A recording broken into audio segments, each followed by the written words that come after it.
بانی پاکستان حضرت قائد اعظم کے تذکرے کے سلسلے میں ہم ان انگریز افسروں کا ذکر کر رہے تھے جنہیں قیام پاکستان کے بعد پاکستان میں خدمات انجام دینے کے لیے روکا گیا تھا۔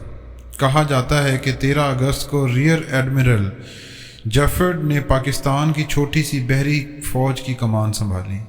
اس وقت پاکستان کے جنگی بیڑے میں ایک فریگیٹ، 2 سرنگیں ہٹانے والے جہاز اور چند چھوٹے ساحلی جہاز تھے۔ یہ سب کراچی کی گودیوں میں لنگر انداز تھے۔ اس کے علاوہ ایک فریگیٹ اس وقت سفر میں تھا اور 4 مائن سویپر بمبئی میں زیر مرمت تھے۔ کراچی میں 2 ساحلی اڈے بھی تھے، لیکن وہاں نہ رسد تھی، نہ گولہ بارود، نہ جہازوں کی مرمت کا سامان تھا، نہ بیڑے کے انتظامات کے لیے کوئی سہولت میسر تھی۔ مصنف لکھتا ہے، بحری فوج میں صرف 2 پاکستانی افسر ایسے تھے جن کا تجربہ 8 سال سے زیادہ تھا۔ پاکستان قائم ہوتے ہی اس کی بحری فوج کی تشکیل و توسیع کا کام شروع ہو گیا۔ کراچی میں اس کا مرکز قائم کیا گیا اور اس کے لیے افسروں اور ماتحتوں کا عملہ مہیا کیا گیا۔ ایک بحری اڈہ بھی قائم کیا گیا اور اس میں بیڑے اور توپ خانے کی رسد فراہم کی گئی۔ مشرقی پاکستان میں جو بحری فوج کے صدر مقام سے 1000 میل دور ہے، کوئی بحری اسٹیشن نہ تھا۔ مشرقی اور مغربی پاکستان کے درمیان خشکی کا راستہ ہندوستانی علاقے سے ہو کر گزرتا ہے اور ہندوستان کی حکومت سے اس کے استعمال کی اجازت ملنا ممکن نہیں تھا۔ لہذا بحری فوج کے سپہ سالار نے ایک مکمل لاسلکی بحری اسٹیشن اور اس کو چلانے کے لیے ملاحوں کا ایک دستہ ہوائی جہاز سے چٹگام بھجوا دیا۔ کچھ عرصے بعد وہاں ایک مستقل بحری اڈہ قائم ہو گیا۔ ایڈمرل جیفرڈ پاکستان کی بحری فوج کے سپہ سالار 5 سال تک رہے۔ اس دوران میں انہوں نے اس نئی مملکت کے لیے خاصا مضبوط جنگی بیڑا تعمیر کر دیا۔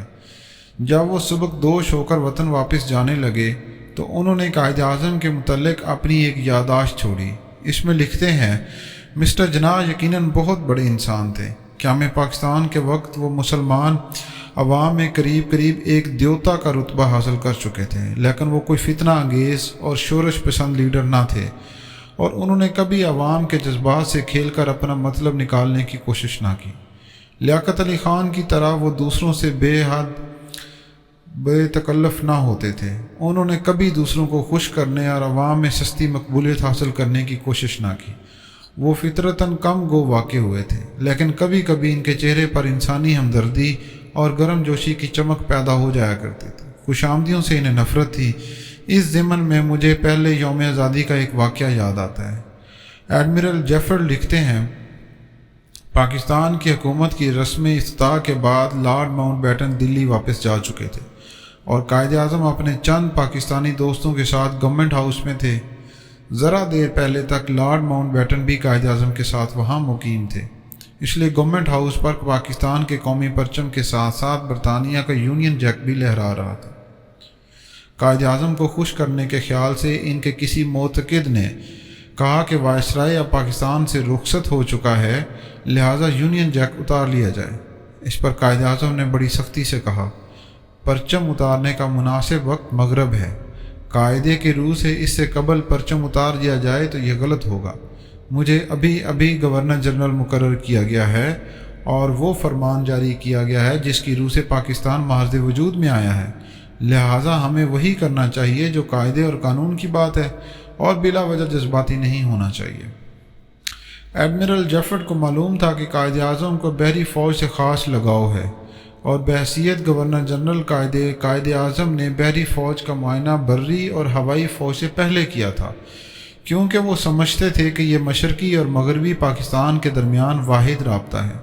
شروع میں کچھ عرصہ جیفرڈ کو یہ اندیشہ رہا کہ پاکستان کی وزارت خزانہ بحریہ کے لیے ان 2 ڈسٹرائرز کے لیے رقم دینے سے انکار نہ کر دے جو ایڈمرل کو اپنے بیڑے کے لیے فوراً درکار تھے۔ ایک روز انہوں نے اپنے اس اندیشے کا اظہار قائد اعظم سے کیا۔ قائد اعظم ضابطے کے سخت پابند تھے اور شاید کسی اور معاملے میں وہ وزارت خزانہ کے دائرہ اختیار میں دخل دینا پسند نہ کرتے، لیکن بحری فوج کی بات کچھ اور تھی۔ لہٰذا قائد اعظم ایڈمرل جیفرڈ کو الگ لے گئے اور ان سے کہا، آپ بے دھڑک جہاز خریدنے کی تیاری کریں، یہ پاکستان کے لیے ضروری کام ہے، لہٰذا رقم منظور کروانے کا ذمہ میرا ہے۔